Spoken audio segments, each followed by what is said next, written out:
I've been talking about the possibility of this turning into something else for a while now. Like I predicted the whole terrorist designation thing years ago. I predicted this event in a way, but my fear, and it's something that should be on everybody's radar, is that this organization turns into a FARC types organization. By this, I Mm, mean a guerrilla campaign against the government who funds yeah. itself through criminal activity or narco trafficking. The opinions of the guests and host are their own and do not represent the opinions of Ironclad, the Border Patrol, or the Department of Homeland Security.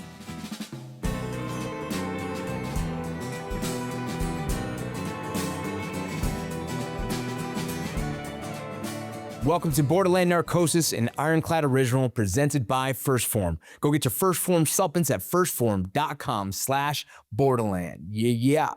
My next guest is Ed Calderon. You guys already know who he is. I don't need to introduce him. We talk about El Mencho's death and all the inconsistencies that happened and all the other things that happened after. You guys are going to love this episode. Go check it out. Ed Calderon, thank you for joining us again on Borderland Narcosis.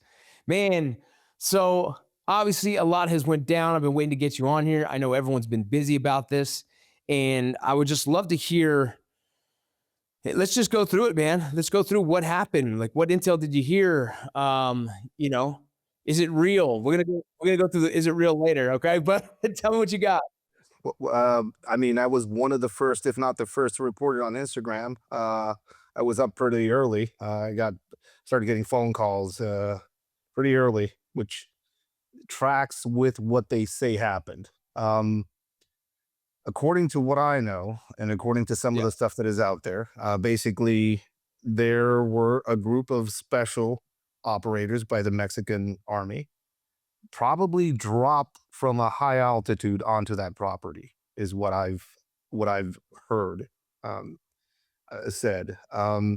We have a clear indication that they utilized American assets for some of the operation, as far as eyes in the sky. There is not a lot of a clear indication that there were Americans within that group that dropped into El Mencho's compound. That's not something that I've been able to verify with anybody that I've talked to. And just for some reference, I have a long-standing relationship with most of the Mexican special operations community, and they tag me in a lot of stuff. The nature of what I saw and what happened is doesn't really add up. The Mexican government is stating that they issued a go-ahead for this operation and did not inform anybody else about it. This is why we saw so many casualties after the fact. They dropped in at a high altitude at his compound. It's basically a bunch of cabins in a very wooded area on the outskirts of the more industrial and or city part of Guadalajara, towards the border with Michoacan. You see this area, and it is basically luxury cabins in the hills. That's what this place is. I've been there. It's nice. It is not a place where you would imagine there would be a cartel stronghold. So he was very comfortable. He wasn't really hiding. There were a group of people, a small escort with him during the night. There's stories and indications that he had a meeting with a significant other or with one of his main squeezes or loves, is what they're saying. According to some of the stories that have been coming out, at some point he basically exposed himself in the middle of the night, going outside, giving her a hug before she left with two of his kids. And that's what marked him as the main guy. Like, who else would hug in a very, familiar way this woman who is known by the Mexican government and is somebody who's being tracked, who might have some sort of relationship with the head guy. So that's probably what gave them the go ahead, that visual indication that he was there. Then the rest gets kind of strange. We see no indications of an actual firefight within his property. We see spent rounds. There's a bunch of media went into that house and found a bunch of spent rounds, but really, realistically, no indication of any damage. This episode is brought to you by First Form, a company that I've been proud to work with for over 11 years. I don't say this lightly. These guys aren't just about supplements. They're about building a community, holding you accountable, and helping people actually change their lives. Their products are top-notch, third-party tested, and designed to help you perform harder, recover faster, and feel your best. And if you haven't tried their protein sticks, well, you're missing out. They're great, packed with protein, convenient, and ridiculously good. Right now, they have an exclusive deal for Borderland listeners. Buy any First Form product and you'll get a free 5-pack of protein sticks with your order.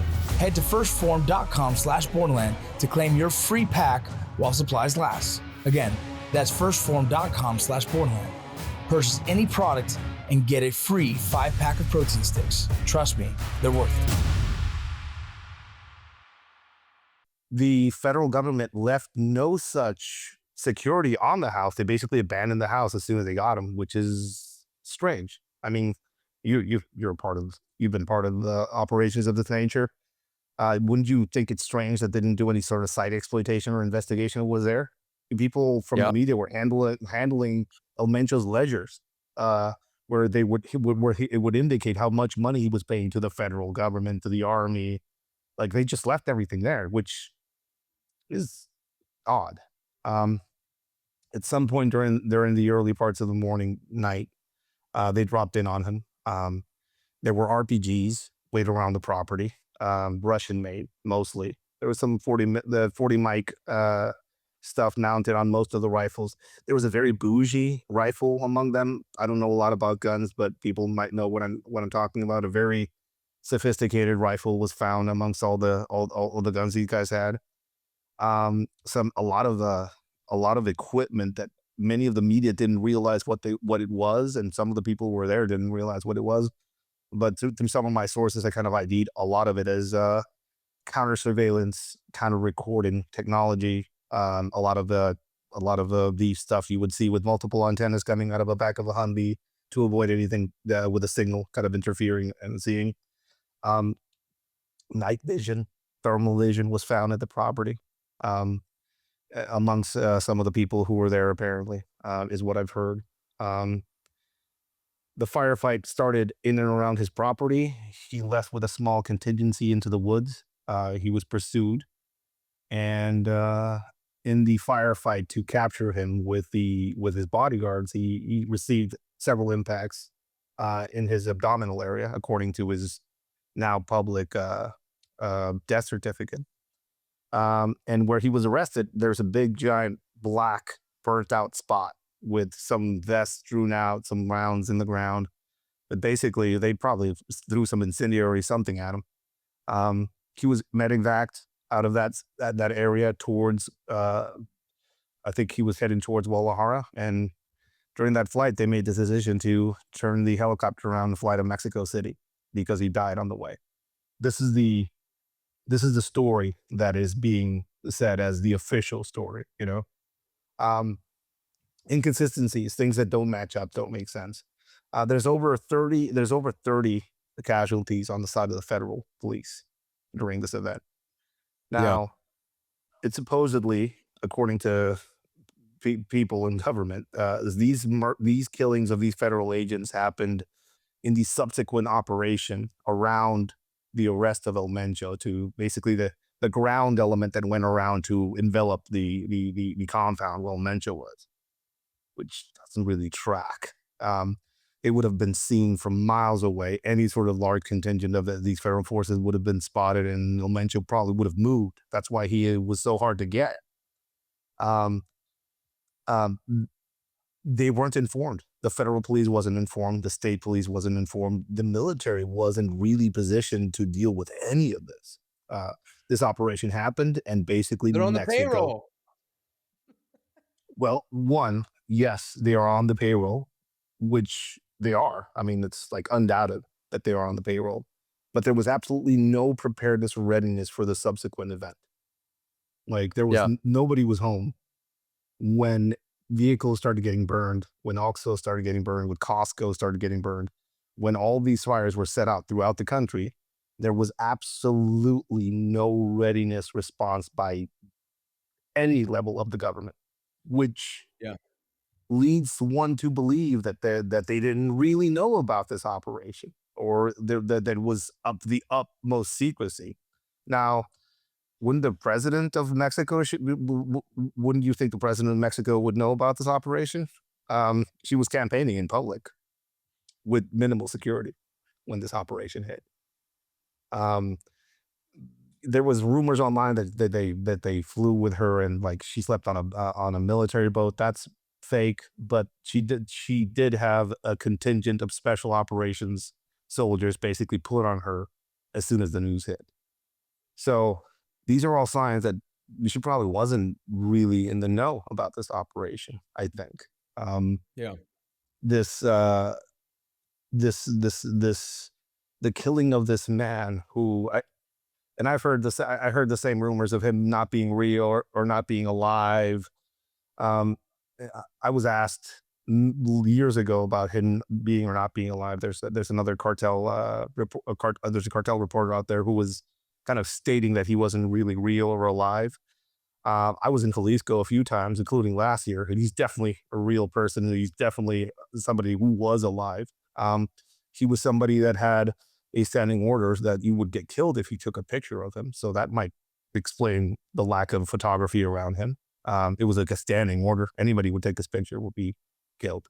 It was very real and very clear that he was in power and had some sort of power structure within Jalisco, within Guanajuato, within Colima, within that area, Michoacan even. Like he basically moved around in that area and he controlled and basically paid off everybody from high-level government all the way down to kids with cell phones in the corner. So that's why he was so protected.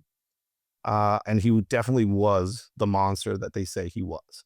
By this, I mean, he was very powerful, very connected, very in control at the highest levels. I started posting some of the communications in some of the WhatsApp groups that I'm a part of and some of the places where I can track some of this. And you would hear open communication from the cartels after the event, after the killing of Mencho, screaming at the top of their lungs, and some mentions basically of like, hey, the federal government didn't go through their agreements with us. This is war. That was the statement on behalf of the New Generation Cartel.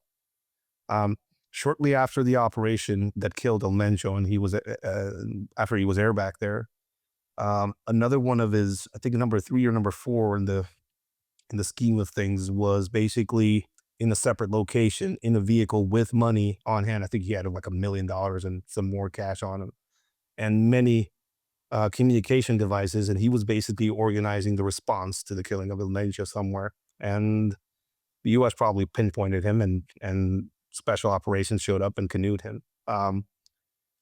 But the response to this wasn't like, hey, they killed our boss. The response is like, hey, you didn't meet your agreements with us. What's going on? That's the response that the cartel had. We saw burnings in every, if you, like, I posted a picture on the day this was happening. I posted my overlay of where I thought they were active in Mexico. Yeah. And then you would post, and then you would see the overlay of all the fires in Mexico, and it was a perfect match. And also a scary one because it's over 40% of the country. What has changed? Who's in charge now? There are many names being touted out there. It's not clear yet. Even in those groups, there's like rumblings of an internal war maybe coming, or people separating off. They're not a traditional cartel in the sense that they acted more like a federation. And there was a member, an individual on the top, Mencho, who would basically enforce his power over the rest through various means, specifically the fact that he had more guns and numbers, and it had a pretty good layout of everybody. And he also had the most powerful connections within the government as well. So, you know, he could murk you, or he would send the government to murk you. That was the whole thing with him. Hi, everybody. This episode is brought to you by our partners at Ghostbed. And today I'm actually sitting down with its founder, Mark Warner, to talk about the story behind their brand and why they're all in on all of us getting better sleep. I've had 3 neck surgeries over the past 27 years. And so I couldn't find a pillow or mattress that worked for me. And so I ended up having to invent my own. I took great care in it so it would take care of my problems. And then I also sleep warm, so I invented a lot of cooling technologies and got a number of patents on that kind of technology. So that was the origin of the purpose. But I wanted to start it with my wife and then my kids as a family business. So my grandfather, after World War I, he started the Werner Company, which ultimately became Werner Ladder. And then my dad invented the aluminum ladder, the machines to make it, and then he invented the fiberglass ladder and fiberglass and the machines to make that. So I was reared in that environment of quality, engineering, inventing, all that kind of stuff. And I grew up in that. So when I was starting Ghost Bed and making my own memory foam pillows and mattress, that was my kind of history, and allowed me to kind of really make a very quality product. And that's really how we got started. And we're all about high quality at an affordable price. So for all of our Ironclad viewers, we have a special offer. So you go to ghostbed.com/ironclad, and we're giving an extra 15% off, which is a really big discount on already low prices. To come to Ghost Bed, take advantage of that special pricing with Ironclad, and enjoy a Ghost Bed mattress and other products.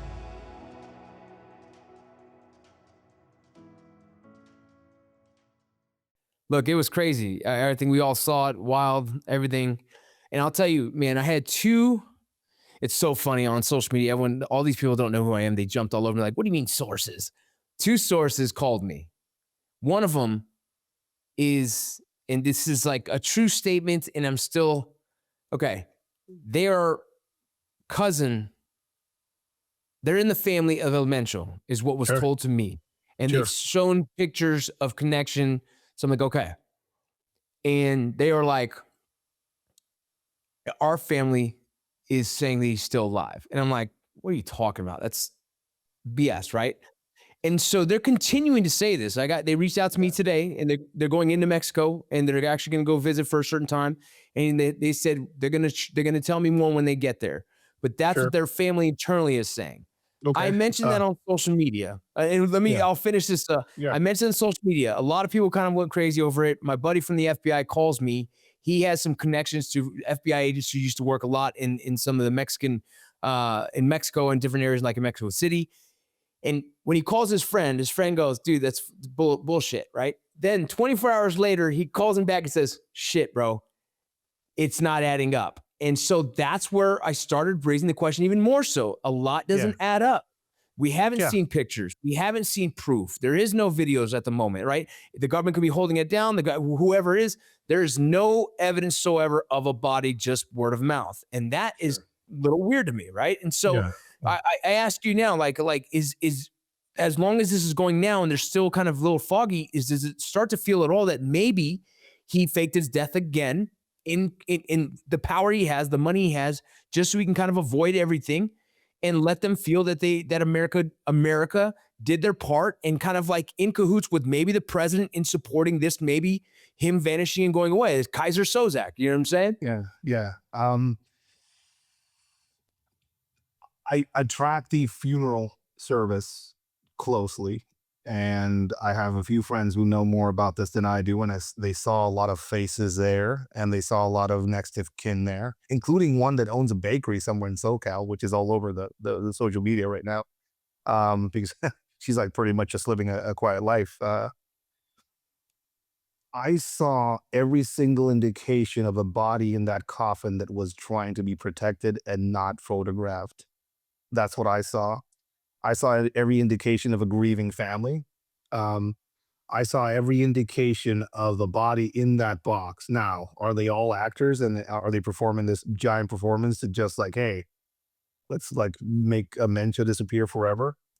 I'm not sure about that. I think what doesn't track, or what isn't adding up to me at least, is the almost lack of knowledge that the federal government had in many levels during this operation.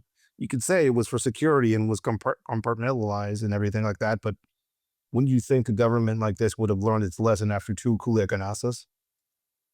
I mean, I think I would, at least. The death certificate, The fact that they revealed that his name was not actually Nemesio Ceguera Cervantes, the Nemesio part was like added to it because they took out his they will take you off the living database in Mexico, basically. So we got to find a few more details about him. Some of the people, again, some of the people that I've talked to saw a body, specifically people who were in charge of moving it around and in custody when it arrived in Mexico. They saw a bag, didn't see a body. There are photographs of it, is what I've heard, because any sort of forensic examination at that level will have photography included in it. So there is photographic evidence of this body somewhere. And if there isn't, then we have a problem, right? So if so, but according to what I know, being a part of some of these things in the past, there is always in an event like this, there's always photographic evidence of the damage on the body and the identifying marks on the body. And dude, it's like a case. They have to because of the nature of the deceased and what happened. So they have to. Also, he was run through biometrics. The American side confirmed elements of those biometrics. So things were done. And if they are hiding a body, we did the same. We did the same overseas. So if they are hiding a body, or if he is faking his death, then the U.S. is complicit. Yeah, that's the only thing I can say about that. That's the only thing I can say about that. That's how I feel. Like, I mean, look, I don't like to live in the conspiracy theory world, but you know, there's a part of me like, man, it just doesn't feel right, and I'm curious to see. I mean, if he was a fake death, then a lot of people are involved in supporting that. I think what is being hidden is his actual relationship to the federal government. I think he had very deep ties with it. I think what is being hidden is the how he was in cahoots with most of the government from Morena who was around him. I think that's they're trying to hide that. We've seen no mass arrest of federal agents in the region at all, even though we've seen a leisure. We've seen no arrest of major political individuals in the area, except one before the event. They arrested the mayor of Tequila, Jalisco, for cartel ties, which is interesting. But other than that, we haven't seen any sort of like mass arrest. Roundup. Let's say this happened in the U.S., brother. You catch a major drug trafficker and you found a ledger at his house that said like FBI agents, that this is how much we pay them, like the army, this is how much we pay. Wouldn't you think that would be a fucking massive witch hunt immediately after? Absolutely. Nothing. Quiet on all fronts. And again, I keep eyes on everything, and I keep tabs specifically in that realm, the federal police, military, and again, people can verify this by just going on my feed to see the type of people that tag me and some of the people that kind of share some of my stuff. They are not aware of any sort of high level arrest and or detentions at a federal level. So nothing happened, nothing changed, nothing moved in that realm. So what's going on? There's some reports that he has a ledger as well that has pretty much every wealthy person who has also been involved in human trafficking, child trafficking. That was mentioned in one of the reports. Have you heard anything about that as well? I've heard that there are groups within his organization, or what was his organization, that were specialized in some of these things. I heard that there was absolutely no digital devices found with anything containing any sort of text there. Everything was handwritten, which tracks with what I've been saying about this organization for years. They have something called paper bridges. So everything is written on paper. Everything's burned after a while. And if anything's going to be communicated outward, it has a paper, handwritten paper in the middle of it. That's how they do their shit, right? So if there's a ledger with names and people on it, it would probably be at that house. We saw no signs of any sort of ransacking a room. I've ransacked many rooms when I was active. That house did not look like it was looked through or ransacked. Again, suspicious. Not at all. Suspicious. We saw many cartel reporters, social media personalities basically walking through the house, which is absurd. Yeah, because they I were thought that was basic. great. Our very own cat, right? She has dispatches, Borderland dispatches. She's walking through the house filming, and I was like, how the fuck does she have the freedom to do that? That's like, it would never happen in America. Yeah, and also, like, again, they left behind everything. I mean, Yeah. leisures, um, his personal effects. I mean, wasn't like when they arrested El Raton, like Chapo Guzman's son, where his house was ransacked and rounds were everywhere and looked like a battlefield. This was a house with a few rounds on the ground that were almost left there like a prop. Maybe somebody picked those rounds out upside and threw them on the ground inside and just forgot them there. And maybe that's what she saw when she walked through that building. But from all I know, and I've like talked to a dude that does the groundskeeping there and somebody else there, and there's no indication of a firefight on the physical building or property. There were burnt vests outside, which kind of look exactly like the federal police vest, but like, don't quote me on that. Um, but and rounds around the area, tracking with some sort of operation in pursuit. But everything else is pretty clean. Not there's no burnt out or bullet ridden vehicles. You know, there's a few indications of a fight, but everything then was sterilized. We interviewed Pierre shortly after that happened, by chance, luckily just available. And he said that there was a 4-hour firefight. Is that accurate to what you're hearing as well? Because looking at the evidence of his house, I don't see 4 hours of firefight. And also, like, sure, 4 hours where in the mountains, in the wood area where he ran to, and who's reporting this 4 hours? Who's keeping a timer on this firefight all the way over there where they finally found where he died? Doesn't track. Yeah. To me, to me, it seems like they probably dropped in on him from the sky. That's opinion. Because that's the only way I could feasibly see somebody getting close to him without him noticing, because he had concentric rings of security around him.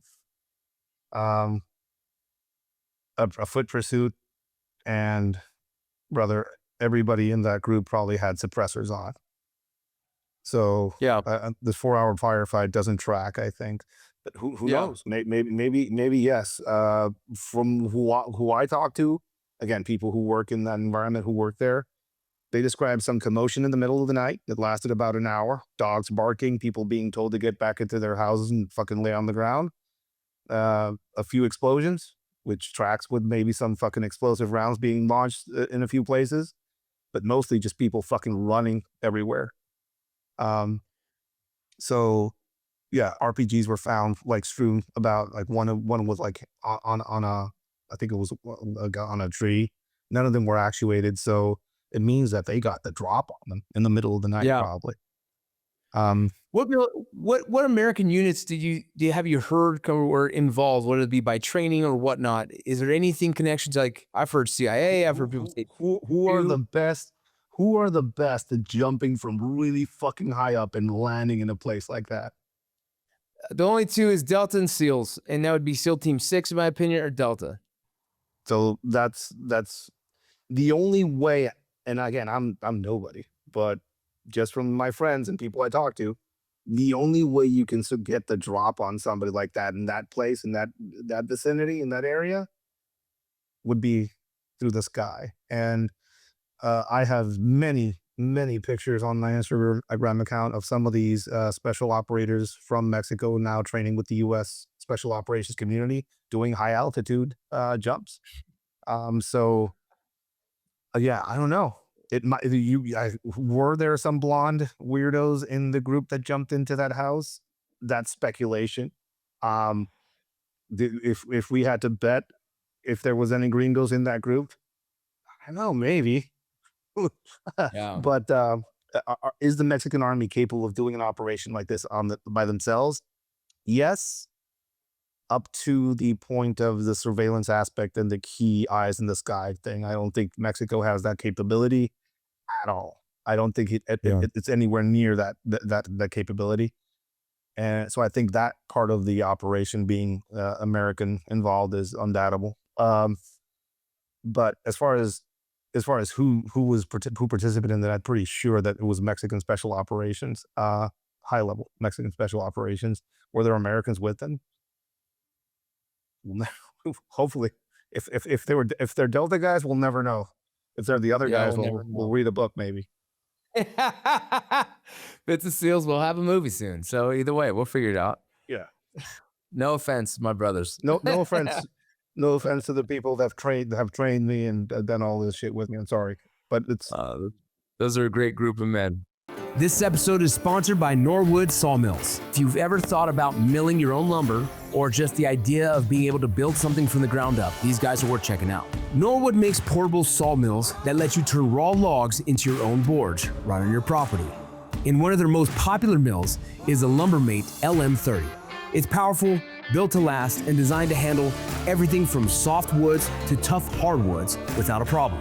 It can cut logs up to 30 inches in diameter, so that whether you're a beginner, a landowner, or someone with serious projects, you can actually produce quality lumber yourself. And here's the part you don't want to miss.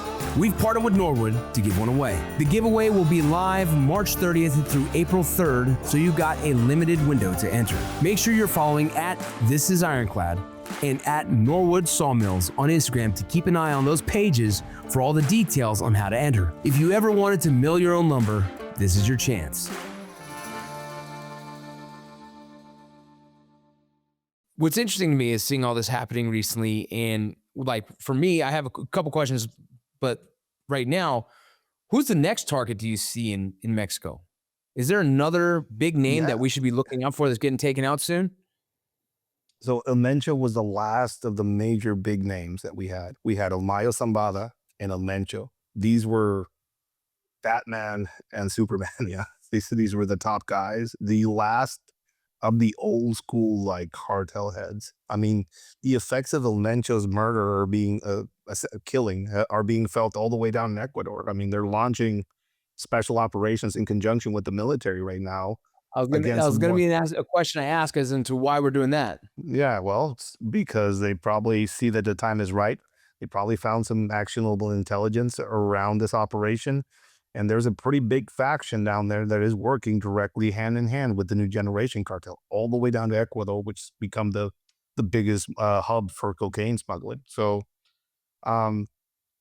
what names are on that list? Every single cartel, every single head of the New Generation Cartel Federation and the groups that are still active out there are probably on that list. I'm still waiting for Archibaldo, the last remaining son of El Chapo Guzman, who's anybody to be worried about out there, who actually allied himself to the New Generation Cartel, and has a contact directly with them with a guy by the name of his nickname is El Jardinero, the gardener, I think. So I think he's on that list. He has to be. I mean, he's allied himself with this organization, which is now on everybody's radar, specifically in the U.S.'s. El Flaquito, El Mayo Flaco, basically the last remaining the son of El Mayo Zambada, who is fighting it out with Los Chapitos right now for control of what is remaining of Sinaloa, is probably on that list as well. We saw a lot of new targets being announced by the U.S. government, priority people, in places like Baja, out of all places.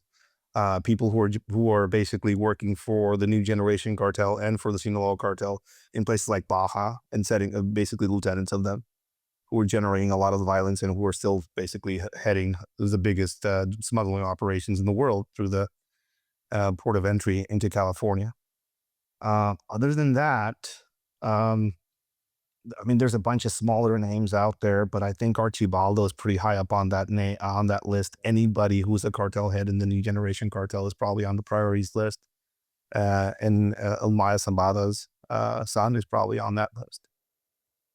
When this all came out, I hadn't really paid attention to what Mexico's president mentioned or what she said about any of this.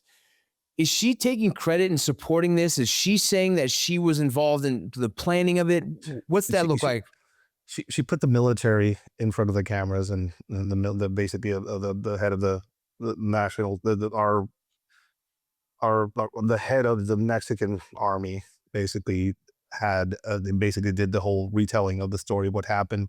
he was actually very emotional during this news conference, which is rare for any sort of Mexican general to be emotional in any way, shape, or form. They're always kind of made of wood. That's not a bad thing. It's just it was interesting. But what I saw and what everybody sees is that she is a target now. Like the threat is on Yeah. her. She's Yeah. marked. She is definitely marked. You don't think she's protected? She wasn't. I was in Tijuana. She had a visit in TJ. She was walking through a city block, and she had, again, just from my eyes, she probably had 8 people with her. And for somebody that just murked the most powerful drug lord in Mexico, that's not enough, I think. She was Yeah. driving around in a sedan, unarmored sedan with a window down, it's like shaking hands. I think we're probably seeing the end of that. It was part of their political strategy to seem more approachable and more with the people. But after this operation, we started seeing a whole contingency of special operations and military showing up, just like the Felipe Calderon administration times, when everybody at that level was basically protected, like the president should be in a country like that. How do the Mexican people feel about it? So varied. Um, Again, I have friends and family in the area where this occurred. I actually had to go down there and extract one of my family members. There's a mixture of feelings, sadness and anger by the locals, because Really? it's their guy. It's their guy. He's like Robin Hood to them, right?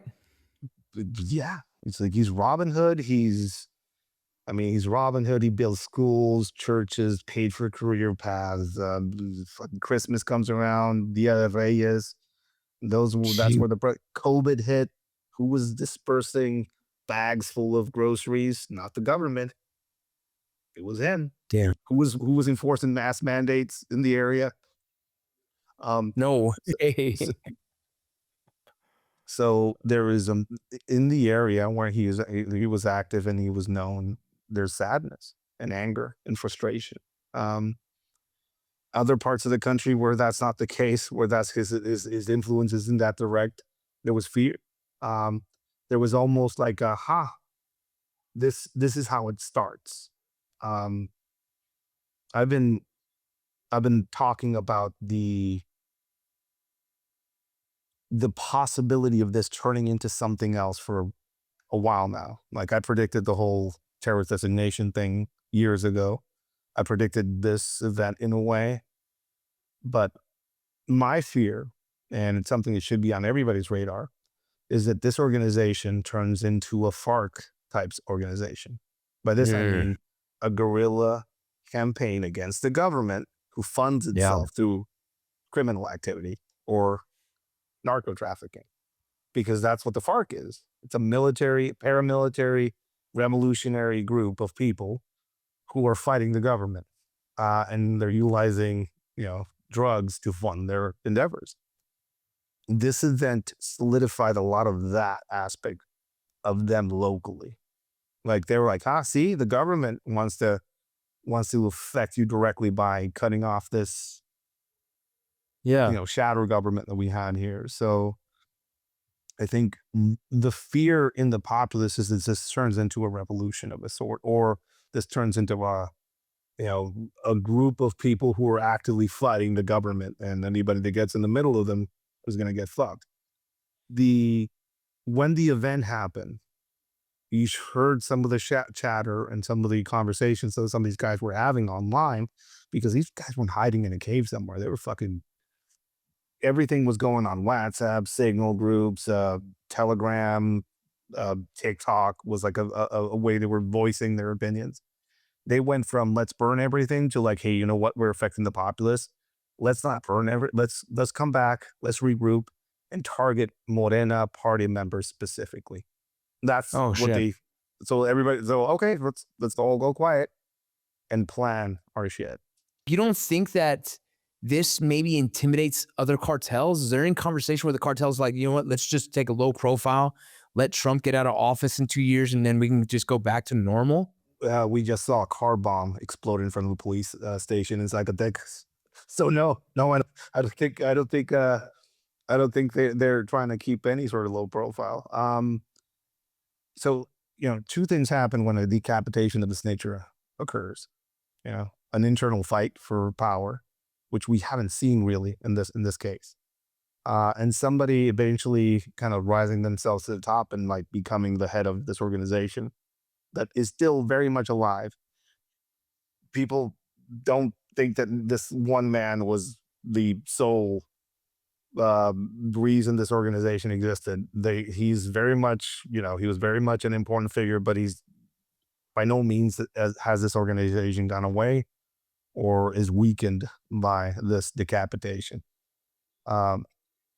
The violence is still going on throughout the country. There's nothing has quieted down, or we don't see a calm. There's no more burnings going on, but that was a single day, Yeah. But high level events are still happening. Drones are still being flown, and bomblets are still being dropped. Where are all the ongoing operations against the cartels by federal forces around Jalisco? None of that happened. They know well enough that if they attempt to do a sweep like that, it will turn into an insurgency, and they will have blood on their hands now.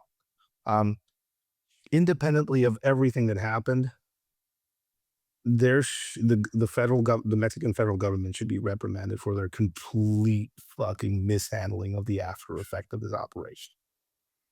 Many people died. Sheinbaum, you know what I mean? The president has to have something to say for that. You know what I mean? This was horribly handled after the fact. Yeah, they went in there, they murked them, no collateral damage around that.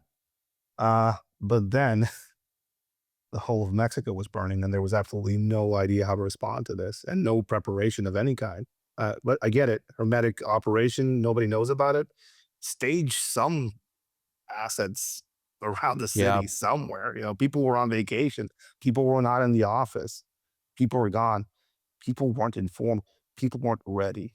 And I think has been the biggest one of the biggest signs that there's something quite not right with this. That and the fact that house was left wide open for everybody to walk in there, and there was absolutely no effort of site exploitation or securing the site or any of that. It was like, yeah, let's just murk this guy and leave really quickly. I didn't even believe it.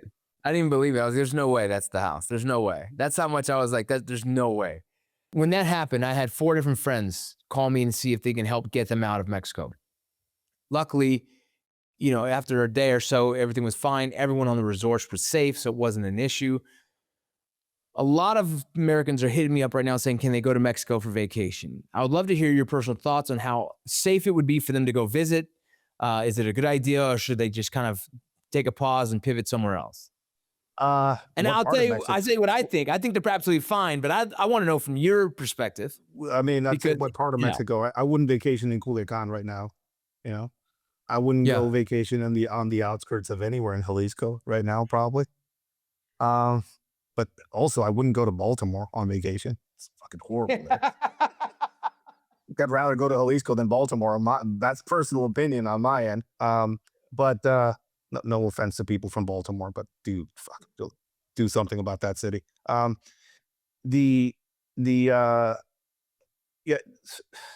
Mexico's the new Florida. Okay, the U.S. has to get that in their heads. Mexico is the new Florida. I'm in Tijuana right now at our studio. You can't find anybody that doesn't speak English here. Most of the high rises are full of gringos. Mexico is the retirement place and the place where people can afford to live. We're infested with economic migrants, my brother. So, is it? You guys should have a better border patrol. It's safe. You know, normal is a fluid concept. Normal in Mexico is very different than normal in the United States or some parts of the United States. Is people should be ready for the hassles that accompany visiting Mexico, you know. Uh, but I'd say it's pretty safe in most parts. Just be smart about where you're going. Jalisco is probably a hot spot right now. Culiacan is pretty hot. Zacatecas is hot. You know, there's a few parts in Mexico that are pretty hot that we probably wouldn't go, but everything else is fine. I mean, prices are lower in some places, so you know, take advantage of that. Thank you for listening to Borderland Narcosis, an Ironclad original, presented by First Form. Don't forget to get your First Form supplements at firstform.com/Borderland. Take care, y'all.